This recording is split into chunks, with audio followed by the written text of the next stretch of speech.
예배자입니다.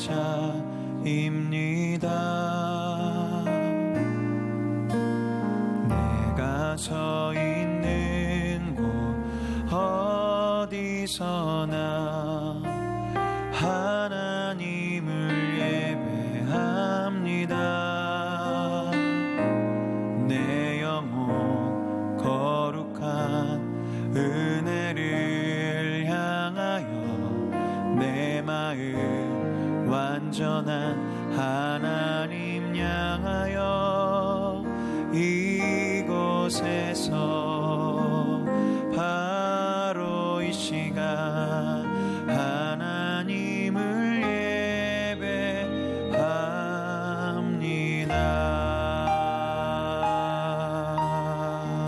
나는 하나님을 예배하는,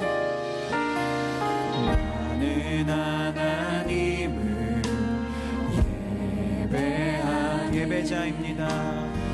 예배자입니다. 내가 서 있는 곳 어디서나, 내가 서 있는 곳 어디서나 하나님을 예배합니다.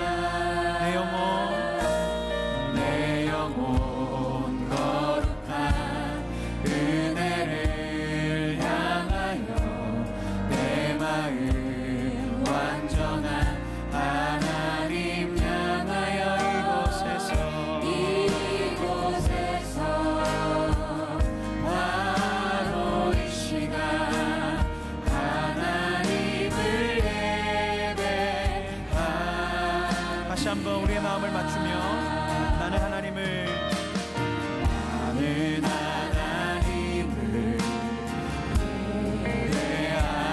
예배자입니다.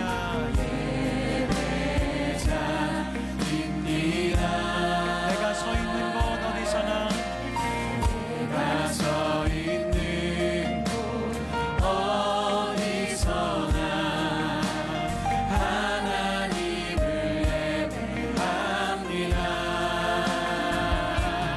내 영혼 거룩한 은혜를 향하여 내 마음 완전한 하나님 향하여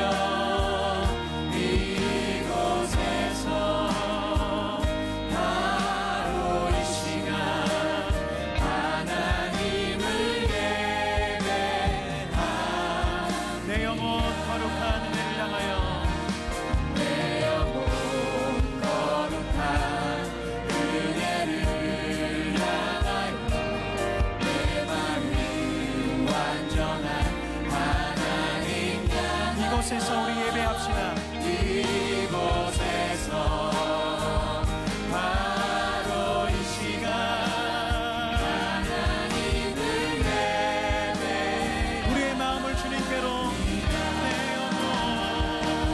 내 영혼 거룩한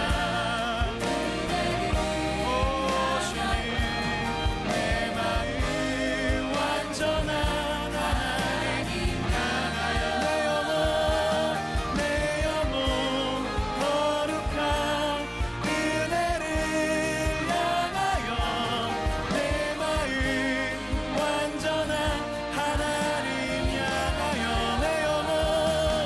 내 영혼 거룩한 은혜를 향하여 내 마음 완전한 하나님,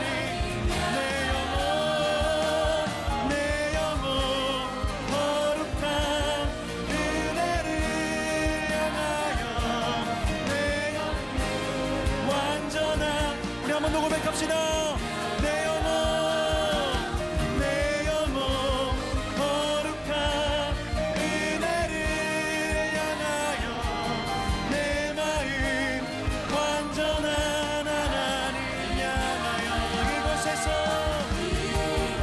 이곳에서 바로 이 시간 하나님만 예배합니다. 우리 믿음으로 고백합시다. 이곳에서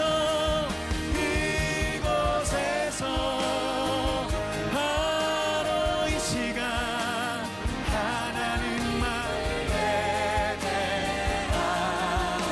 이곳에서 바로 이 시간 이곳에서 바로 이 시간 하나님을 예배합니다.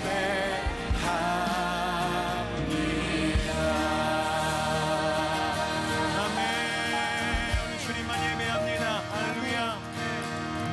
아멘. 우리 주님은 나의 구원이 되시는 분입니다. 우리 주님은 나의 승리가 되시는 분이시고 우리 주님 나의 능력이 되시는 분이십니다. 우리의 가능하신 삶과 자리에서 일어나셔서 이 기쁨의 찬양을 주님께 드리십시다. 아멘. 할렐루야. 주님, 주님만이 나의 구원이 되시고 주님만이 나의 소망이 되어 주옵소서. 우리 믿음의 선포를 주님 앞에 올리며 나갑시다.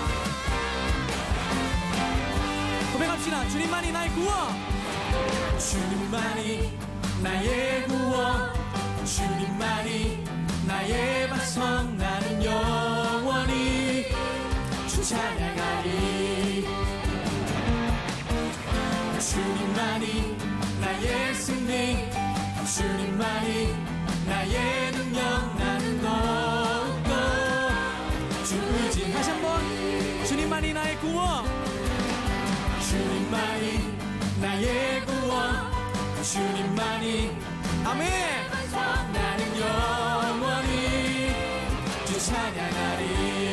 주님만이 나의 승리, 주님만이 나의 승리, 주님만이 나의 능력, 나는 더욱더 주 의지하리. 고백합시다.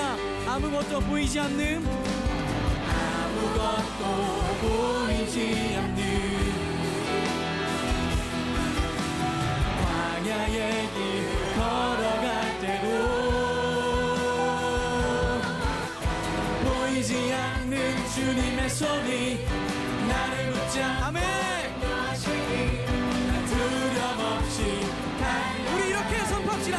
주님만이 나의 구원, 주님만이 나의 구원, 주님만이 나의 반석, 나는 영원히 찬양하리. 주님만이 나의 승리, 주님만이 나의 승리, 주님만이 나의 능력, 나는 더욱더 주 의지하리. 아무것도 보이지 않는 광야의 길 걸어갈 때에도 아무것도 보이지 않는 그것이 우리의 삶과 같은 것일 거예요. 광야의 길 걸어갈 때도 나의 매일의 삶 가운데서도 보이지 않는 주님의 손이, 보이지 않는 아멘. 주님의 손이 나를 붙잡고 인도하시니 나 두려움 없이 달려가리라. 주님만이 나의 구원, 주님만이 나의 구원, 주님만이 나의 반석, 나는 영원히 주 찬양하리. 주님만이 나의 승리, 주님만이 나의 승리, 주님만이 나의 능력, 나는 더욱더 주. 2절 가사로 고백해볼까요? 내 모습에 절망할 때도, 내 모습에 절망할 때도, 저 원수가 날 조롱할 때도, 원수가 날 조롱할 때도 아멘. 나를 향하신 주님의 사랑 끝까지 나를 사랑하시니 나 기쁨으로 서. 우리 이렇게 선포합시다. 목소리 높여서. 사망이나 생명이나, 사망이나 생명이나 이 세상에 그 무엇도 주 사랑에서 끊을 수 없네. 다시 한번. 사망이나 생명이나, 사망이나 생명, 이 세상에 그 무엇도, 이 세상에 아멘. 그 무엇도 주 사랑에서 다시 한번. 사망이나 생명이나, 사망이나 생명이나 이 세상에 그 무엇도 주 사랑에서 끊을 수 없네. 사망이나 생명이나, 사망이나 생명이나 이 세상에 그 어떤 것도 우리를 향하신 주님의 사랑을 끊을 수 없습니다. 우리 그 믿음 가지고 다시 한번 선포합시다. 주님만이 나의 구원, 할렐루야. 주님만이 나의 구원, 아멘.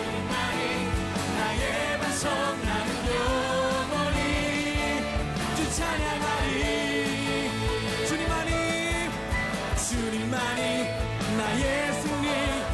주님만이 나의 능력. 나는 또 선포하며 고백합시다. 주님만이 주 나의 소망. 아멘 아멘. 한 번 더. 주님만이 나의 주님만이 나의 주님만이.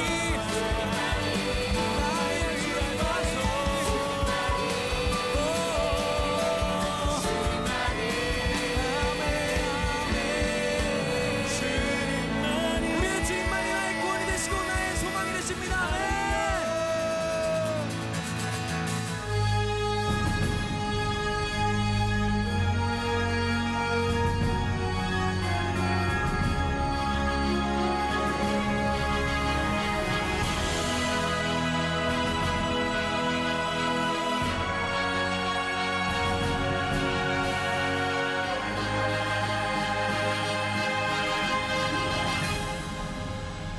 한 알의 밀이 땅에 떨어지면이라고 하는 제목으로 국내 성지순례 말씀을 나누려고 합니다. 제가 지난주에 여러분들에게 공항에서 인사했죠. 기억나세요? 제가 어디 갔었죠? 호주 시드니에 세계 의료 선교대회가 있어서 제가 강의하는 3일 정도를 다녀왔어요.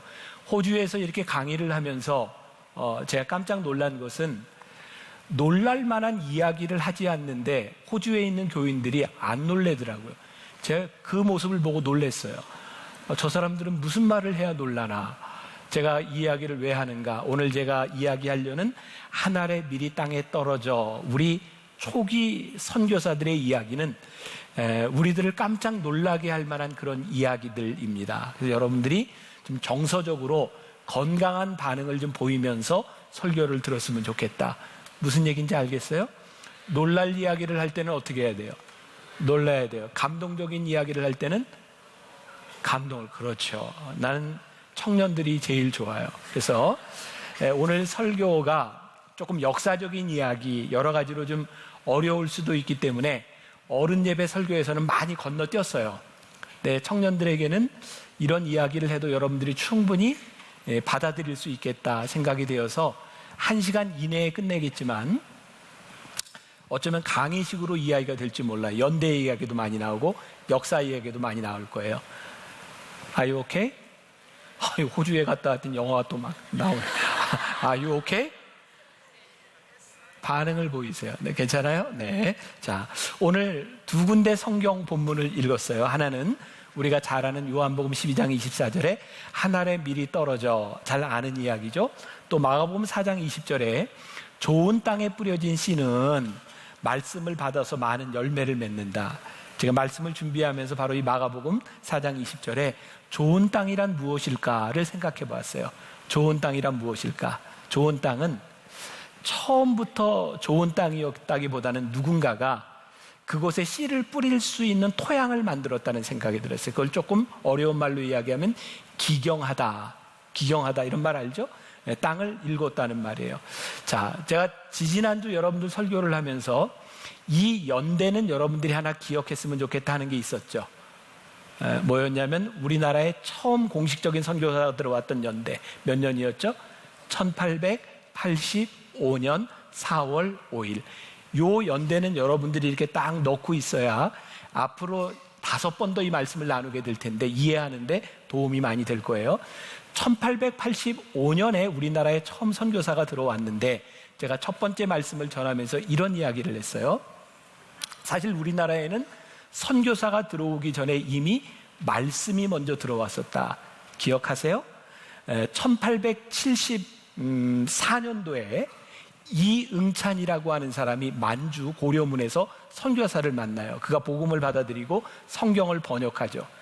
공식적으로 선교사가 들어오기 1885년 그 3년 전인 1882년에 이미 성경이 우리말로 번역이 되어 있었어요. 그러니까 우리나라에 선교사가 들어왔을 때는 이미 복음을 전할 만한 이런 토양들이 만들어지고 있었다는 거예요. 오늘 제가 여러분들에게 주로 하려고 하는 이야기는 의료 선교에 대한 이야기예요. 우리 교회는 특별히 다른 교회에 비해서 의사가 많은 교회이기도 하고 또 또 여기 이제 의학을 공부하는 또 간호사들이 우리 교회는 참 많아요.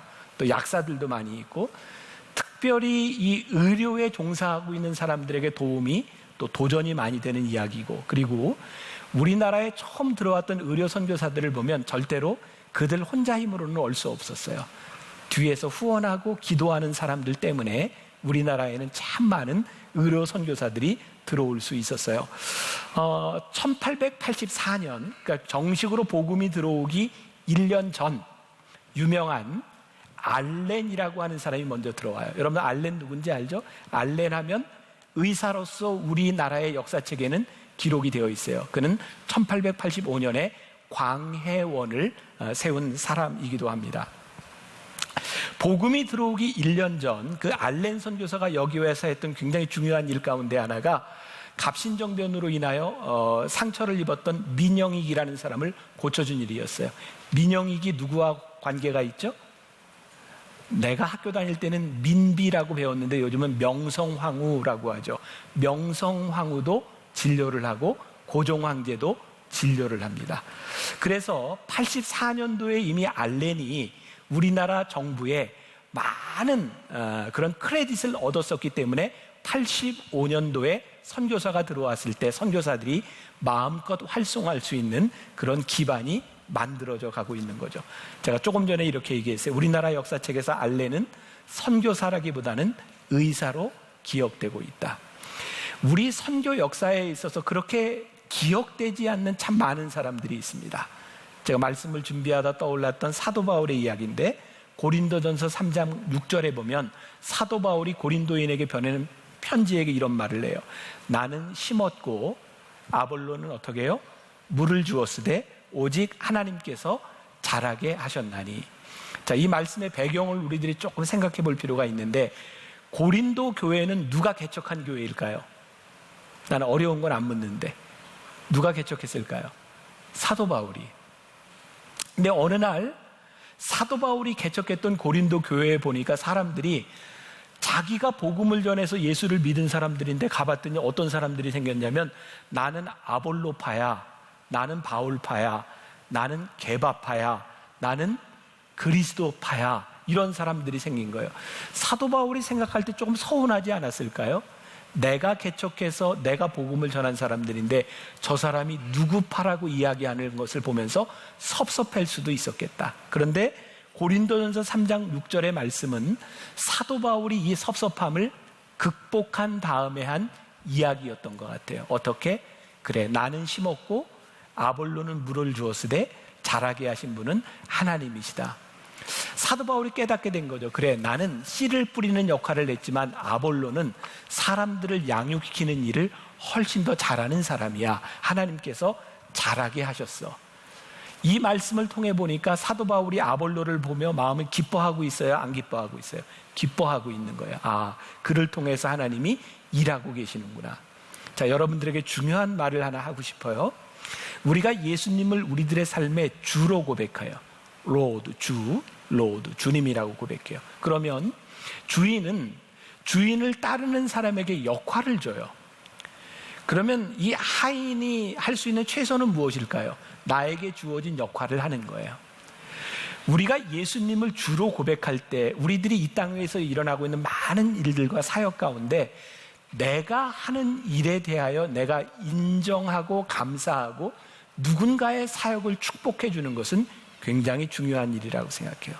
여러분, 교회 안에 신앙생활을 하면서 나보다 뛰어난 찬양을 하거나 나보다 뛰어난 율동을 하거나 나보다 뛰어난 재능을 가진 사람들을 보며 우리들이 부러워할 수는 있지만 그 사람들을 시기하는 것은 올바른 로드십, 주님을 주로 고백하는 사람은 아닐 거라는 생각이 들어요. 저는 선교학을 공부한 사람이에요. 내가 선교학 박사예요. 놀랄 타이밍이에요. 네, 뭐 내가 전혀 학문적으로 이런 티를 안 냈지만 사실은 나도 박사예요. 네, 땡큐. 오케이. 근데 선교학을 공부하면서 나에게 있어서 늘 그런 마음의 소원이 생긴 거예요. 선교를 하나님의 선교, 하나님이 하시는 일이라고 본다면 내가 앞으로 목회하고 사역할 때 하나님이 나에게 맡겨주신 일과 하나님이 하시는 일에 대하여 인정하는 사람이 되어야 되겠다. 어제 저녁에 저희는 늦게까지 우리 교회 부목사님들, 사모님들을 우리 집사람하고 나하고 이렇게 교육하는 일을 좀 했어요. 그러면서 우리 부목사님들에게 제가 그렇게 얘기했어요. 제 마음에, 담임 목사의 마음에 제일 기쁜 순간이 언제인지 아세요? 나는 우리 부목사님들이 교인들에게 칭찬을 들을 때 제일 마음이 기뻐요. 우리 부목사님이 설교를 했는데 교인이 오늘 목사님 설교 최고였어요 라고 말을 들을 때 나는 너무너무 기뻐요. 우리 부목사님이 성경 공부를 가르쳤는데 우리 교인들이 성경 공부는 그 목사님이에요 라고 이야기할 때 나는 내 마음이 참 기뻐요. 왜? 저에게 맡겨진 담임 목사라고 하는 직책은 내가 모든 것을 다 하거나 모든 사람들에게 칭찬을 받는 일이 아니라 내가 담임 목사로서 함께 사역하는 사람들을 통하여 하나님의 일이 이루어지는 것을 기뻐할 수 있을 때 나는 진정으로 선교적인 마인드를 가진 사람이다 라고 생각하기 때문이에요. 어제 제가 우리 부목사님들한테 녹음해놓으라 그랬어요. 이거 나중에 내가 딴 얘기할지 모르니까 녹음해놔라 한 이야기가 뭐냐면 우리 부목사님들이 여기 목회하다가 나 개척을 나가겠어요 라고 이야기할 때 우리 교인들이 많이 따라 나가면 나는 너무너무 기쁘겠습니다. 왜냐하면 그만큼 목사님이 이 교회에서 목회를 잘했다는 증거이기 때문입니다. 그래서 그런 개척하고 싶은 마음이 들 때는 언제든지 나한테 이야기하세요. 사람이 많으면 우리 교회에서 건물도 얻어줄 테니까 저는 그렇게 할 수 있으면 좋겠습니다. 이게 지금 진정한 내 마음이고요. 앞으로도 저는 이 마음이 변치 않기를 원해요. 왜? 우리가 하고 있는 일은 내 일이 아니라 하나님의 일이기 때문이죠. 이게 담임 목사인 저한테만 해당되는 것이 아니라 여러분들의 삶과 여러분들의 사역에서도 적용돼야 되는 분이라고 생각해요. 자, 제가 선교학을 공부할 때 중요한 이슈가 하나 있었어요. 여러분들도 한번 대답해 보면 좋겠는데 대개 모든 선교지에 복음이 들어갈 때는 복음이 들어가기에 앞서서 우리나라처럼 병원이나 학교들이 들어갑니다. 이제 여러분들에게 물을게요. 의사들이 들어가서 병을 고치거나 또는 학원 선교를 통해서 학문을 가르치는 그런 일들은 복음을 전하기 위한 수단인가요? 아니면 그것이 복음인가요? 대답을 안 해도 생각해 보시라는 거예요. 자, 만일 우리들이 복음을 전하는 데 있어서 의료 사업이나 학원 사업이 수단이라고 생각한다면 우리들이 병을 고치고 우리들이 무언가를 가르치다가 이게 복음에 도움이 안 돼 그러면 좀 쉽게 그만둘 수 있지 않을까요? 예수님이 이 세상에서 복음을 전하실 때 병든 자를 보면 병을 고쳐주셨어요. 예수님께서 병을 고치실 때 병자들을 바라보시면서 그래 내가 네 병을 고치면 네가 예수를 믿겠구나 복음이 들어가겠구나 수단으로 생각하셨을까요? 아니면 병 고치는 것을 예수님의 사역 자체로 생각하셨을까요? 저는 예수님이 그것을 사역 자체로 생각하셨다고 믿어요. 그럼 병을 고치는 것이 복음은 아니에요. 그러나 병을 고치거나 가르치고 누군가를 돕는 일이 복음을 전하는 수단이 되어버리면 복음을 전하는 사람이 얼마나 비열해질 수 있는지 아세요? 예수님이 병자를 볼 때 누군가 예수님께 찾아와서 다윗의 자손이여 우리를 불쌍히 여기소서 했더니 예수님이 그들을 바라보고 성경에 보니까 민망히 여기사라고 돼요. 그게 무슨 말이에요? 불쌍히 여기사. 병들어하는 모습을 보면서 하나님 아버지의 마음으로 예수님이 불쌍히 여기셔서 그들을 고쳐주셨어요. 저는 우리나라 초창기에 들어왔던 의료 선교의 역사들을 바라보며 이것은 복음의 수단이 아니라 복음을 기경하는 복음의 삶을 보여줬던 놀라운 일이었다고 생각을 해요. 여러분, 예수님께서 우리들에게 주신 중요한 마지막 명령 가운데 하나가 너희가 사람들을 가르쳐 지키게 하라 이렇게 말씀하셨어요. 그죠? 제자 삼는 일 가르쳐 지키게 하라. 근데 오늘날 교회에서는 가르치는 일을 참 많이 하는데 말씀으로 살아가는 일을 잘 이야기하지 않는 것 같아요. 우리는 교회 안에서 참 많은 거 배우잖아요. 교회가 그 어느 시대보다도 큰 인프라를 가지고 있고 돈도 있고 재능 있는 사람들도 참 많잖아요. 그런데 아무리 생각해도 10년, 20년, 30년, 40년보다 교회가 힘이 없는 것 같아요. 이유는 뭘까요? 가르치기는 하는데 지키는 사람이 없어요. 제가 오늘 젊은이들 여러분들에게 도전을 주고 싶은 것 중에 하나예요. 우리들이 말씀을 배우는 것이 참 중요하기는 한데 배우는 것보다 더 중요한 건 우리들의 삶을 통해서 드러나는 복음의 메시지라고 생각하거든요. 나는 우리들이 옳은 일을 하는 것 굉장히 중요한데 옳은 일을 하기 전에 우리들이 옳은 사람이 되는 것이 더 중요해요. 복음을 전하는 것보다 복음을 전하는 사람이 되는 것이 우리들에게 훨씬 더 중요한 일이다. 아주 전설적인 이야기인데요. 중앙아프리카에 선교사가 있어서 그 선교사님의 이름은 조지 아틀레이라고 하는 분이었어요. 어느 날 이분이 그 집에 있는데 복음을 전하러 들어온 그 지역의 원주민들이 창과 칼과 몽둥이를 들고 이 선교사님을 죽이러 와요. 맞아 죽었어요. 죽었을 때 이 선교사님의 손에는 윈체스터라고 하는 연발총, 총을 들고 있었고요. 나중에 원주민들은 이 죽은 선교사님이 가지고 있던 이 총 안에 총알이 있었던 것을 보게 돼요. 시간이 조금 걸렸지만 원주민들은 나중에 크리스찬들이 됩니다. 이 조지 아틀레이 선교사님이 총을 들고 총알이 들어있는 그 총을 가지고 원주민들을 쏘지 않은 이유가 무엇일까요? 생명의 예수님을 전하러 온 내가 살기 위해서 그들을 쏴 죽인다면 그들에게 복음이 들어갈 수 있을까요?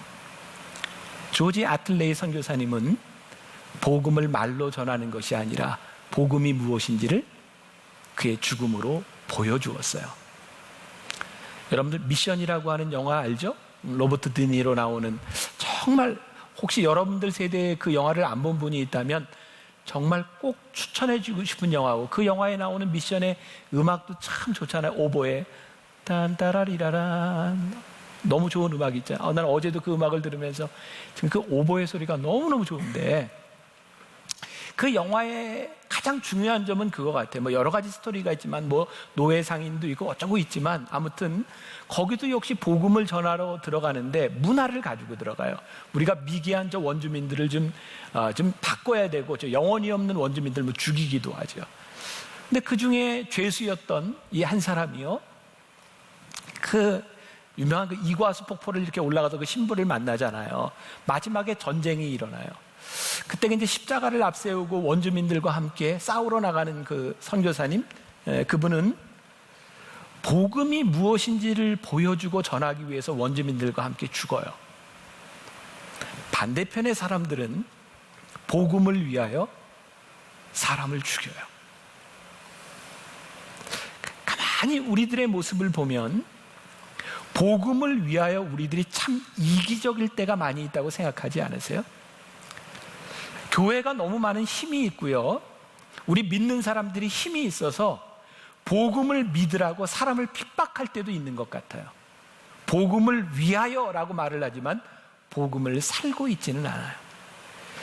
정말 복음이 힘을 가지고 복음이 전해지는 것은 우리가 복음을 전하기 위하여 힘을 쓰는 것이 아니라 복음을 전하기 위하여 복음을 보여주는 일이라고 생각해요.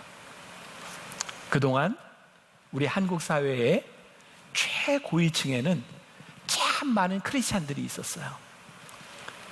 근데 그 크리스찬들이 복음을 이야기할 때 사람들은 감동하지 않았어요. 그들은 복음을 가지고 힘을 쓰는 사람들을 바라보며 많이 실망했어요. 선교 이야기로 조금 들어올게요. 우리나라 이 땅에 들어왔던 의료 선교사들 중에 여러분들이 들어봤는지 모르겠는데 유진 벨이라고 하는 선교사님이 있어요. 여러분들이 못 들어봤을 수도 있어요.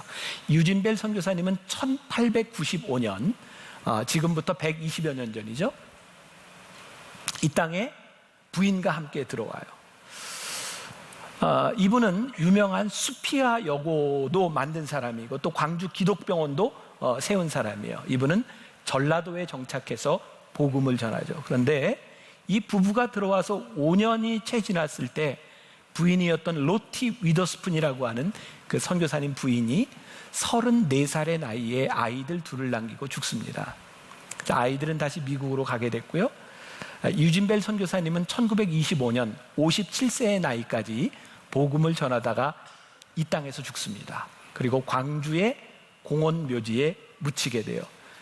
그때 유진벨 선교사님의 어머니가 죽음으로 한국에 갔던 그 딸 샬롯 벨이 우리나라에 다시 찾아옵니다. 그리고 선교사로 있던 윌리엄 린튼이라고 하는 사람과 결혼해요. 둘이 선교사역을 합니다. 1937년, 너무 복잡한가요, 연대? 1937년, 그때는 일본이 우리나라의 신사참배를 강요하던 때였고, 그 당시에 수많은 선교사들이 추방당합니다. 샬롯 벨과 윌리엄 린튼 역시 1937년에 추방을 당해요. 45년 해방이 된 이후에 이 부부는 다시 한국에 들어옵니다. 그리고 셋째 아들이었던 휴 린튼은 이제 3대를 내려왔어요. 유진 벨, 샬롯 벨, 그리고 휴 린튼. Are you with me? 네, 여기까지. 예, 이제 휴 린튼은요 1926년 군산에서 태어나거든요. 그런데 휴 린튼도 할아버지와 어머니를 따라서 한국 땅에 돌아옵니다. 부인과 함께. 그래서 휴 린튼과 로이드 린튼 두 부부는 열심히 사역을 하는데, 휴 린튼은요 그 사람의 트레이드 마크가 검정 고무신이었다 그래요. 늘 검정 고무신을 신고 다니면서 전라도 지역에서 복음을 전했어요. 200개가 넘는 교회를 세웠고요. 특별히 이 부부는 결핵 환자들을 위하여 열심히 사역합니다. 여러분, 우리 이 한국 땅에 결핵이라는 병이 없어진 게 얼마나 큰 축복인지 아세요? 우리 윗세대 분들은 결핵으로 수없이 많은 사람들이 죽었습니다. 이 휴 린튼과 로이드 린튼의 아들 세대를 여러분들이 기억할 거예요. 이제 4대를 내려옵니다. 그 아들 중에 혹시 여러분들 임요한 교수라고 들어보셨어요? 연세대 지금 의학 교수. 이제 그분을 통해서 제가 이제 들은 이야기예요. 자, 먼저 휴 린튼과 로이드 린튼의 사진을 한번 볼까요? 제가 말씀을 준비하다가 인터넷에서 자료를 찾다 보니까 저 두 사람의 사진이 보였어요. 제가 저 사진을 보는 동안 내 가슴이 이렇게 먹먹했어요. 우리 젊은 사람들 세대에는 잘 모르겠지만 우리 세대를 살았던 사람들은 옛날에 TV에서 명화극장이라고 하는 미국 영화를 참 많이 봤어요. 그때 나왔던 영화 배우들이 뭐 뭐 드보라카, 뭐 그레이스 켈리, 뭐 데보라카, 뭐 여러 사람들이 있죠. 뭐 카사브랑카라는 영화, 뭐 프랭크 시네트라 이런 사람들, 진 켈리. 제 머릿속에 떠올랐던 저 두 사람의 모습이 그때 영화 배우들의 모습 같아요. 너무 예쁘고 잘생기지 않았어요? 1926년에 태어났던 저 휴 린튼이 당시에 미국에 있었다면 1950년대, 1900년대 중반에 얼마든지 상류 사회의 삶을 살 수 있었던 사람이에요. 근데 저 두 부부가 한국에 들어와서 평생을 살다 죽습니다. 특히 휴 린튼은요, 그 아들을 통해 들은 이야기인데, 그 임요한 교수가 자기가 정말 이해할 수 없는 게 아버지의 모습이었대요. 각혈하는 결핵 환자들을 데려다가 이렇게 케어하고 할 때 한국 사람들에게 이거 하지 말라 이렇게 지시를 하고 이야기를 하면 아버지 얼굴에 각혈하는 가래침을 뱉고, 그런 모습을 보면서 자기는 아버지를 이해할 수 없었대요. 아버지는 왜 저런 사람들에게 저렇게 친절하게 하는가. 근데 그 아버지가 사역을 하다 교통사고로 세상을 떠나요. 그리고 그의 어머니는 35년 동안 60년대에 그 결핵 퇴치 운동을 시작해서 90년대 중반까지 우리나라 결핵 퇴치 운동을 벌이다가 은퇴합니다. 그 4대 손 임요한 교수와 그의 형이었던 인세반, 이 사람이 1995년에 그의 증외 할아버지였던 유진벨을 기념해서 우리나라에 유진벨 재단을 세웁니다. 그리고 1997년도에는 정식으로 북한의 결핵을 퇴치하는 기구로 인정을 받아요. 그들은 남한과 북한이 아니라 이 땅의 백성을 바라보며 정말 아픈 마음으로 이 땅을 위해 살아갔던 사람이에요.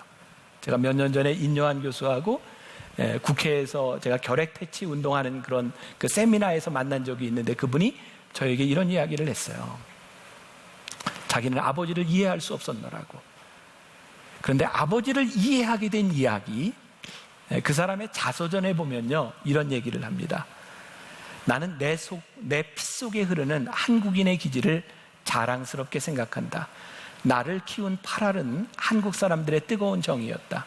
그리고 왜 의사가 되었느냐고 묻는 말에 남들이 잘 가려하지 않는 길 위에서 내가 가진 재능과 기술을 어려운 처지에 놓인 사람들을 도우려고 노력하고 싶었다. 그 다음이 중요한데 그것이 선교사의 아들로서의 숙명이자 내가 한국 사람에게 받은 사랑의 빚을 갚는 방법이라고 생각했다. 인요한 교수의 마음속에 큰 상처가 되었던 건 아버지가 교통사고로 세상을 떠날 때 그때 우리나라에 그 구급차만 있었더라면 아버지가 죽지 않았을 텐데 구급차가 없어서 죽어요. 인요한 교수는 우리나라 사정에 맞는 한국형 구급차를 처음으로 만든 사람입니다. 유진벨 가족의 4대째 우리나라를 위해 선교하며 살고 있는 가정의 모습입니다. 제 마음에 와닿았던 말, 선교사의 자식으로 살아가며 내가 보았던 것, 그것이 나를 의사로 만들지 않았겠습니까? 그 자식이 아버지를 바라보며 이 땅을 사랑하는 마음으로 살았던 그 모습을 바라보며 그가 되었던 일, 그게 어쩌면 오늘 우리들에게 주는 도전일 것 같아요. 하늘의 밀이 된다고 하는 것, 우리가 굉장한 이야기를 하는 것이 아니라 우리들이 복음으로 살아가는 우리들의 모습을 바라보며 누군가가 우리들의 본을 받고 그것이 열매가 되는 것, 그것이 하늘의 미랄로 살아가는 것이 아닐까. 아까도 이야기했던 알렌, 우리나라의 역사책에서는 그를 의사로 기억해요. 1885년에 들어왔던 스크랜턴 선교사, 그는 이화학당을 세운 사람이에요. 이화여자대학을 세운 사람이에요. 역사책에서는 그를 교육과 의사로 생각해요.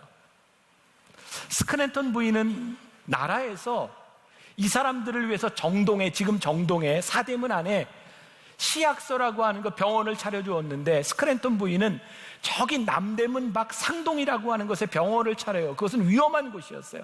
상놈들이 사는 곳이었어요. 사람들이 물었습니다. 당신은 왜 정동이 아닌 저 상동에 병원을 만들어서 일하는 것입니까? 스크랜턴이 이렇게 대답합니다. 그곳에 민중이 있기 때문입니다. 우리나라에 들어왔던 선교사들을 바라보면 그들의 마음 가운데 하나님의 마음을 품었던 사람들을 통해서 일어났던 일들이에요. 당시 조선은 너무 무지해서 글을 읽는 사람이 별로 없었어요. 그래서 선교사들이 그게 안타까워서 배제학당, 이화학당을 세워요. 한글을 가르치기 위한 운동을 한 사람이 선교사들입니다. 당시 우리나라는 담배와 술과 노름으로 인해서 너무너무 피폐해지고 있을 때 도박 퇴치 운동을 벌인 사람들이 선교사들이었어요. 남녀 차별로 여자가 인간 대우를 받지 못할 때 여자도 교육을 받아야 된다고 학교를 세운 사람들이 선교사들이었어요. 우리나라에 처음으로 일어났던 이 일들이 조선 사람들에 의해서가 아니라 하나님의 마음을 가지고 우리 민족을 바라보며 안타까운 하나님의 마음을 가졌던 사람들, 그들로 인하여 복음이 들어왔던 것이 우리 근대 역사입니다. 저는 그분들을 바라보며 미랄의 삶을 산 사람들이었구나라는 생각을 해요.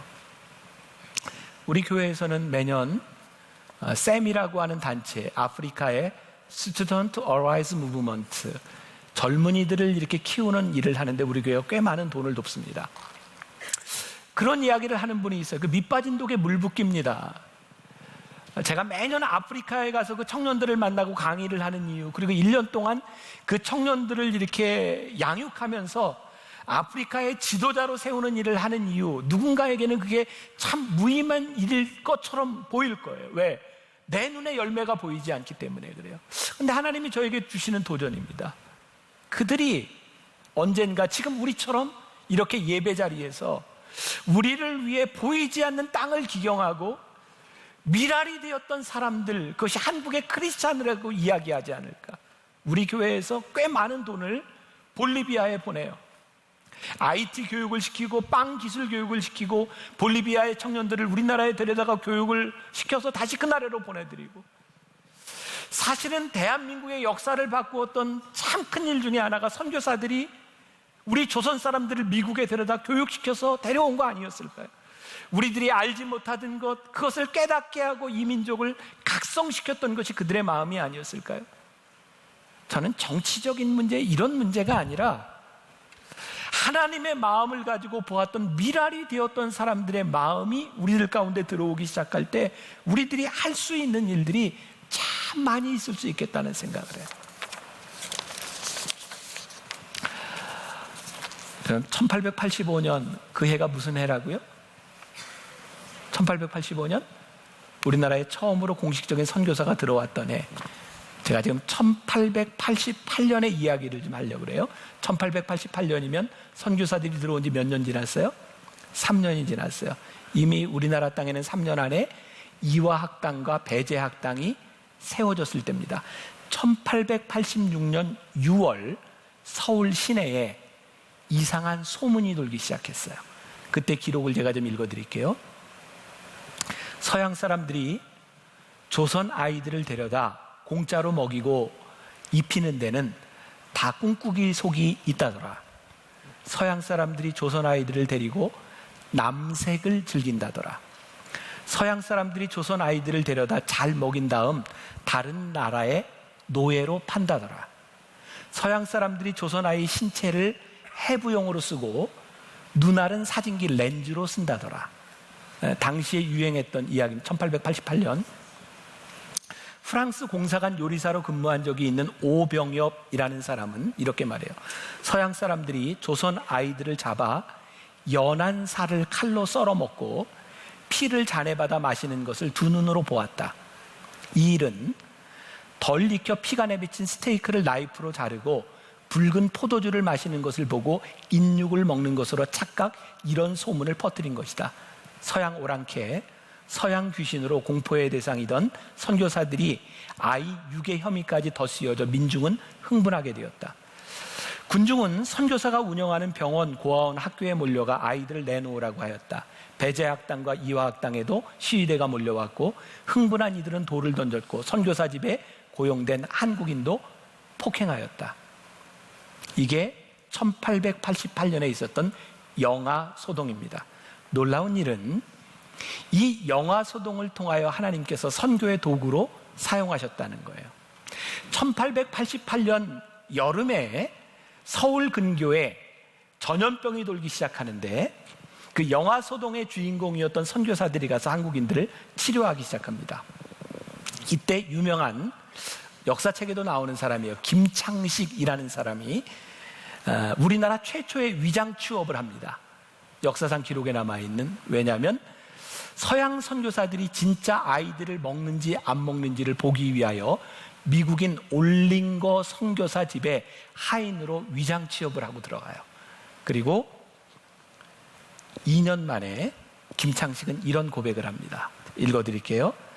내가 맨 처음 일하던 집은 미국 사람 올링거 목사의 집이었는데 나는 그 집에서 일하는 동안 주인 내외의 생활을 매우 주의하여 살펴보았으나 아무리 살필지라도 조금도 불이한 행동을 발견할 수 없었다.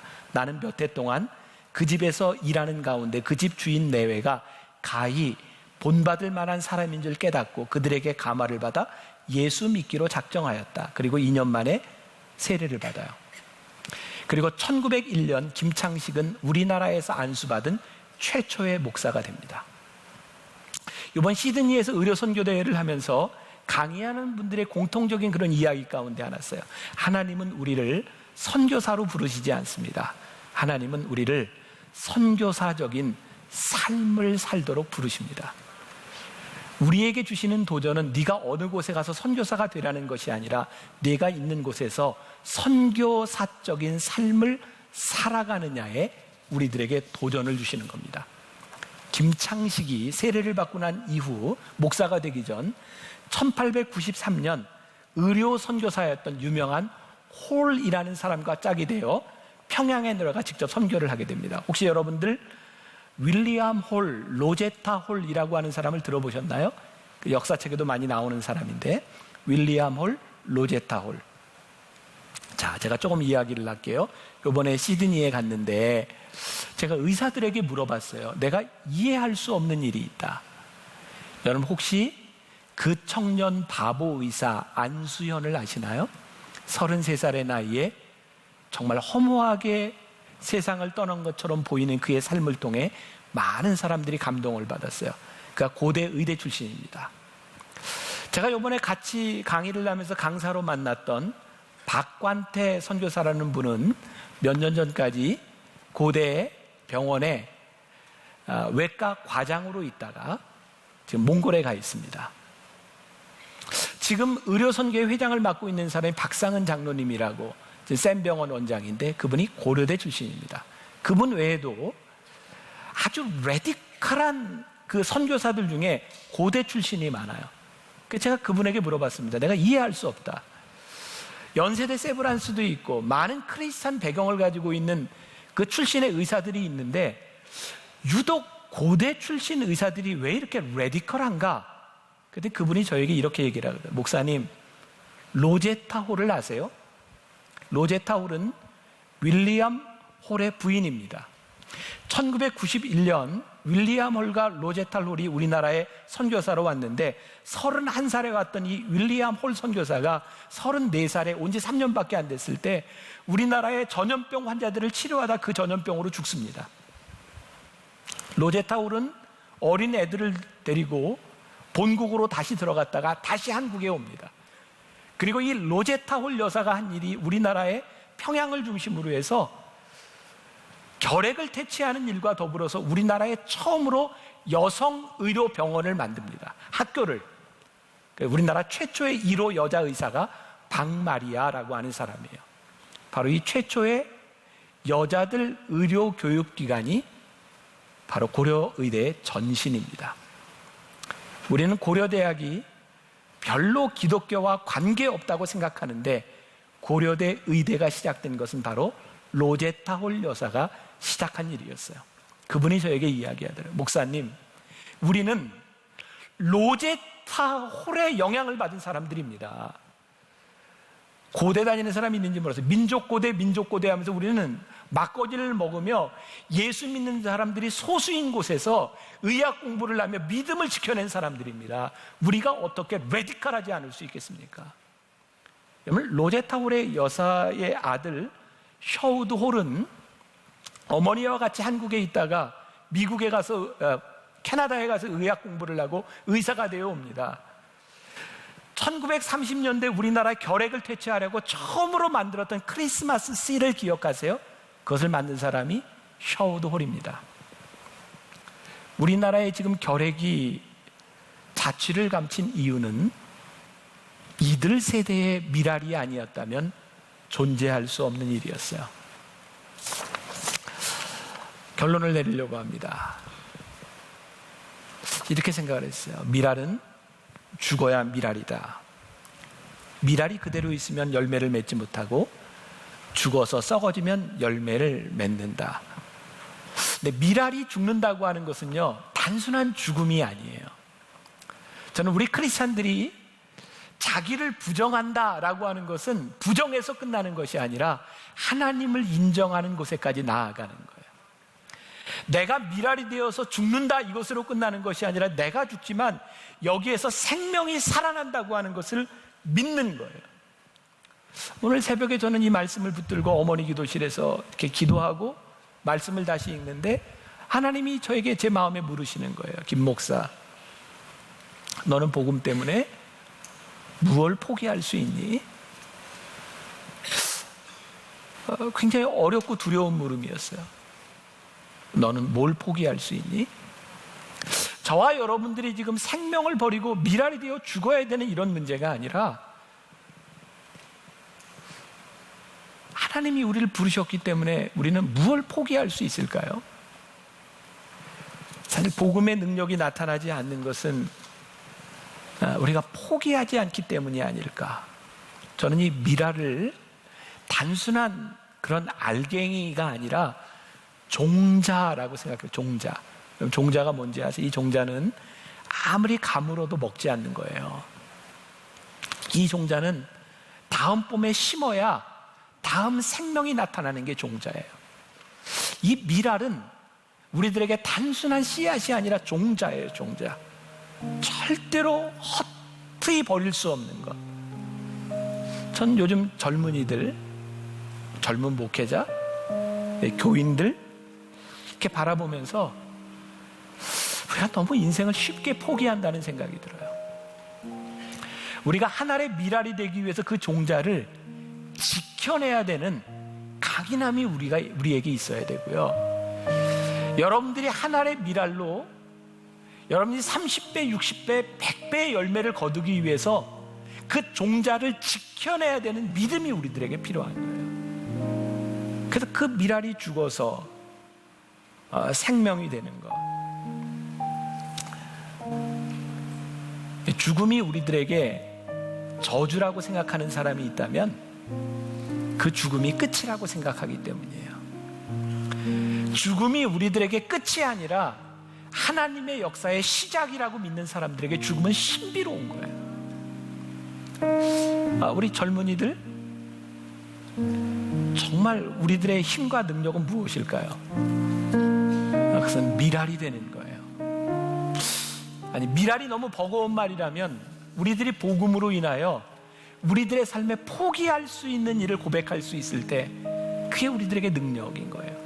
우리 인생을 살아가는 두 가지 종류가 있다고 생각해요. 한 사람, 어쩔 수 없이 살아가는 거예요. 여러분들 중에 내가 이제 학생이니, 내가 이 과에 들어갔으니, 내가 이 직장을 얻었으니, 내가 이 사람을 만났으니 이렇게 살아가야지, 그렇게 살아가는 인생이 있고요. 또 하나는 의도적으로 인생을 사는 사람이 있어요. 하나님이 우리를 부르셔서 나로 하여금 미랄이 되기를 원하시기 때문에 의도적으로 인생을 살아가는 거예요.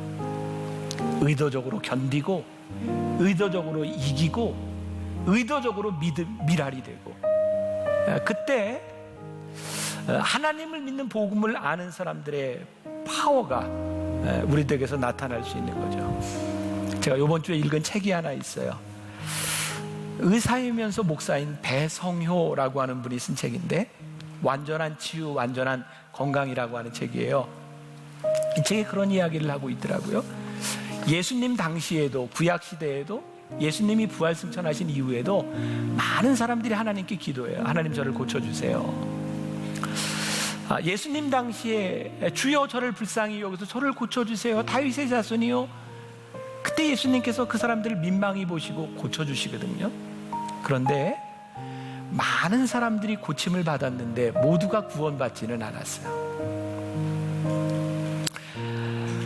유명한 사도 바울은 그의 몸에 가시를 가지고 하나님께 기도하죠. 하나님, 제 가시를 좀 제해 주세요. 근데 하나님께서는 가시를 제해 주시는 대신에 내 은혜가 내게 족하다라고 말씀하시죠. 그때 사도 바울에게 찾아온 것이 평안이었어요. 여러분, 미랄의 삶을 산다, 내가 썩어진다, 그것은 여러분들이 보냄을 받는 그 자리에서 내가 병이 낫거나 모든 문제가 해결되거나 내가 놀라운 능력을 갖거나 하는 것이 아니라 내가 보냄을 받는 그 자리에 평강이 임하는 거예요.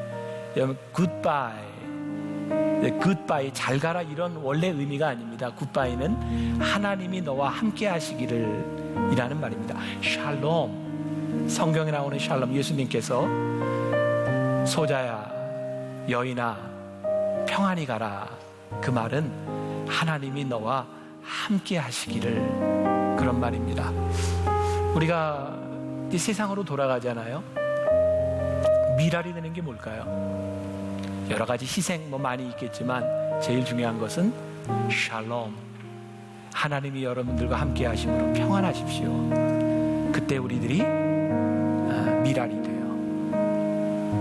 여러분들이 속한 곳에서, 여러분들의 공동체에서 우리 미랄되는 샬롬, 그 미랄의 은혜가 여러분들에게 임하기를 간절히 소원합니다. 샬롬. 눈치 있는 사람은 따라하는데 샬롬, 샬롬. 기억하세요. 샬롬은 굿바이가 아니에요. 하나님이 당신과 함께 하십니다. 샬롬. 따라할 텐데 샬롬. 샬롬의 은혜를 안고 돌아가기를 간절히 소원합니다.